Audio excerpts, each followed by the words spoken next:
Ал осы адамға сүйіспеншілік пен мейірімділік, қайырымдылық қайдан басталады? Мейірімділік пен сүйіспеншілік ол адамның туылған кезінде анасынан басталады, анасынан және отбасынан басталады. Ең алғаш туылғанда өзінің бауырына басқан анасы оған сүйіспеншілік пен махаббатын білдіріп, оны өсіріп жетілдіреді. Отбасында да осындай бауырлармен бірігіп өскендіктен олардың арасында мейірімділік, сүйіспеншілік болады.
Бүгін жинай салшы, мен ертең жинаймын. Мен азанда да жинаймын, кісте де жинаймын. Бұларын қойыңдар, бұлай отбасы құндылығын бұзғандармен, одан да ата-аналармен батасын сынайды. Я сонда болады.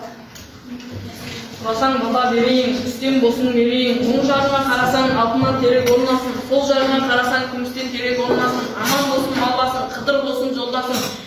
Дастархан байлығын берсін, денің саулығын берсін. Ең отбасы ең байлығым. Әр отбасы ағаш секілді, себебі ағаштың бастапқысы тамырдан басталатын болса, отбасы ата-әжеден басталады. Және де одан кейін әке мен ана. Әке дегеніміз ол біздің қамқоршымыз, ал ана ол бізге еркінсіз біздің қамқоршы, екінші қамқоршы анамыз болып саналады. Және де әке мен анадан кейін ең қамқорлы олар әке, бауырларымыз, бауырсыз әр адамның өзінің бауырлары отбасы болса, ол ең бақытты отбасы болады. Яғни бақытты болып жүретін отбасы. Отбасы бауырлары мен ата-ананың қуанышын көргендегі бір бақыт. Қорытындылай келгенде бақытты жанұя деген ұлыс кетсіз бір-біріне қамқор шағын мемлекет.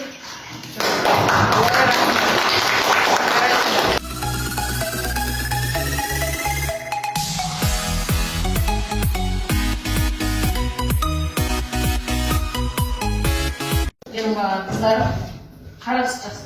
Өздері түстері қара болса да, ақ болса да, сары болса да, ол кісілер барлық қыздардың қарасы жақсы.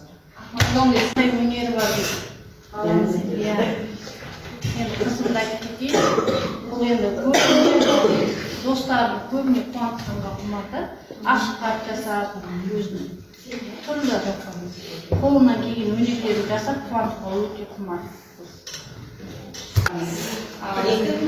Енді мен ана болғандықтан маған баламның барлық қасиеттері жағымды. Балаңыз бірінші сыныпқа қай жылы барды дейді, мынау биыл жоқ қой, бірақ қазір 2023 жыл болса, осы бірінші жыл бұрын 2014 жыл барды. Ондай дұрыс па?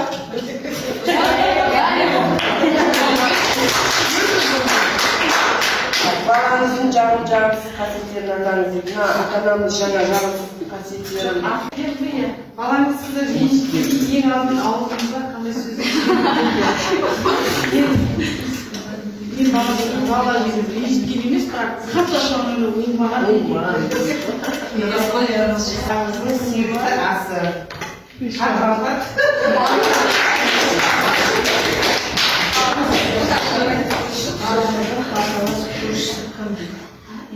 Жаңағы келетін қаталасын не дейді, бірақ мұрамен жүреді да.